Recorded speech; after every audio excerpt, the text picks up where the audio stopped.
Datuk Yang di-Pertua, tumpuan kedua adalah kepada insentif dan perbelanjaan untuk pemulihan demokrasi yang menjadi prasyarat kepada melahirkan budaya inovasi yang akan menjana ekonomi berpendapatan tinggi. Kemajuan ekonomi negara bergantung kepada wujudnya inovasi. Inovasi memerlukan kebebasan yang bersandarkan kepada demokrasi yang sihat. Oleh demikian, saya mencadangkan perlu adanya tiang kelima. Perdana Menteri sebut 4 tiang. Saya nak cadangkan tiang kelima, iaitu reformasi politik negara dalam kerangka agenda transformasi nasional.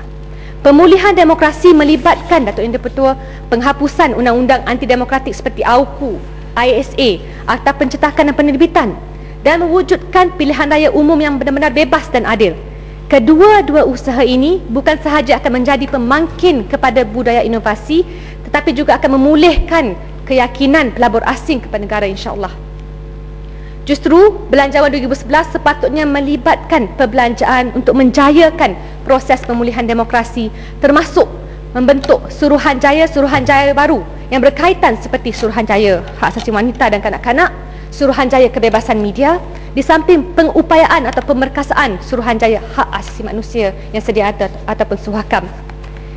Di sini saya mengambil kesempatan untuk menyatakan bahawa usaha untuk memberikan rakyat maklumat tepat secara telus akan diperkenalkan oleh Kerajaan Pulau Pinang yang menyusuri langkah Kerajaan Negeri Selangor dalam meluluskan Undang-Undang Negeri Kebebasan Maklumat, Freedom of Information Act. Inilah yang dipanggil reformasi politik dan saya cadangkan dicontohi oleh Kerajaan Pusat. Saya juga mengesyorkan agar kita mempromosikan, Datuk Yang di-Pertua, pelaksanaan rukun negara kepada semua lapisan masyarakat, kerana rukun negara merupakan satu falsafah yang cukup sesuai dalam integrasi nasional. Perbelanjaan untuk mempromosikan rukun negara adalah lebih bernilai dan lebih berkesan daripada mempromosikan konsep satu Malaysia atau bayaran kepada APCO. Setakat ini sudah 38.42 juta ringgit dibelanjakan untuk satu Malaysia. Terakhir, atau ini pertua, tumpuan ketiga adalah penghapusan pengherotan pasaran dengan menyediakan perbelanjaan untuk menggandakan keberkesanan Suruhanjaya Pencegahan Rasuah Malaysia dalam usaha membantras rasuah dan perbelanjaan untuk membentuk Suruhanjaya Amalan Perniagaan Adil. Dengan izin, The Fair Business Practices Commission yang akan menentukan bahawa segala amalan perniagaan, terutamanya yang melibatkan kerajaan, akan membawa keuntungan maksimal untuk rakyat. Suruhanjaya Amalan Perniagaan Adil di antara tugasnya adalah menentukan tidak ada unsur korupsi atau kolusi dalam peraihan keuntungan melampau yang merugikan rakyat. Sebagai contoh, MRT, projek MRT berharga 40 bilion untuk 140 km atau sebanyak RM285,000 semeter. Cuba kita bandingkan dengan projek-projek MRT dan railway transit di negara-negara lain. Kita perlu pastikan kita buat keputusan terbaik memandangkan keadaan ekonomi semasa. Di China, daripada Wuhan ke Guangzhou, 57 bilion ringgit dibelanjakan untuk 960 km, iaitu RM59,400 semeter. Termasuklah dengan kewujudan banyak jambatan dan terowong. Kita punya 285,000 semeter. Dari Taipei ke Kaohsiung, 48 bilion ringgit, 360 km, iaitu 133,300,000 ringgit semeter. Ini termasuk dengan jumlah tanah yang dibeli semula di kawasan tersebut. Bayangkan, di mana-mana kita menang dari segi harga kos. Dan kalau kita lihat di Ho Chi Minh City, Hanoi, 176 bilion ringgit untuk 1,680 km ataupun sebanyak 105,000 ringgit semeter. Jadi saya ingin mempersoalkan kerajaan, adakah kerajaan benar-benar membuat keputusan terdekat? Kita tidak tahu dan statistik perbandingan tidak meyakinkan kita akan rasional keputusan tersebut. Saya beri contoh lain. Kalau tengok pada PLAS, baru-baru ini dah banyak disebut oleh yang berhormat daripada PJ Utara. Saya sebenarnya mengesyaki bahawa PLAS sepatutnya, saya syorkan, ditukar nama kepada minus, kerana ia diambil alih dengan izin menggunakan bailout wang EPF dan Khazanah Nasional. Kos pembinaan lebuh raya di Malaysia ini jauh lebih tinggi kalau dibandingkan dengan negara-negara lain. kos yang dilipat gandakan kerana tidak menepati kewarasan ekonomi mahupun perniagaan, bebannya akan dipikul oleh generasi muda.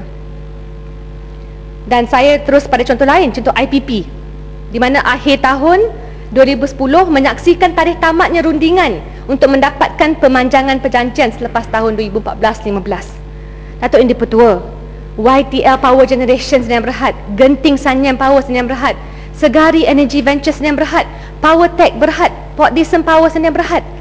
Sampai sekarang kita tidak tahu menahu tentang maklumat kandungan perjanjian. Rakyat tak dimaklumkan secara telus tentang keuntungan durian runtuh IPP.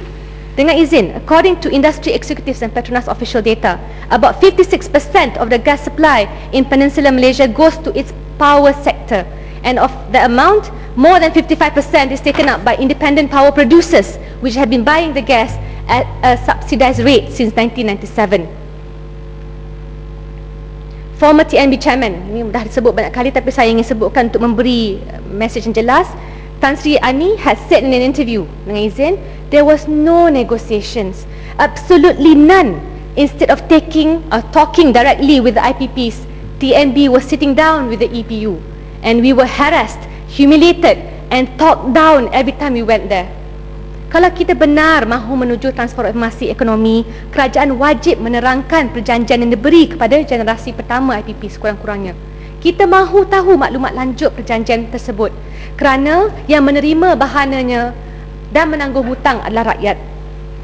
Datuk Yang di-Pertua, ketidakbertanggungjawaban fiskal ini menggugat kestabilan negara.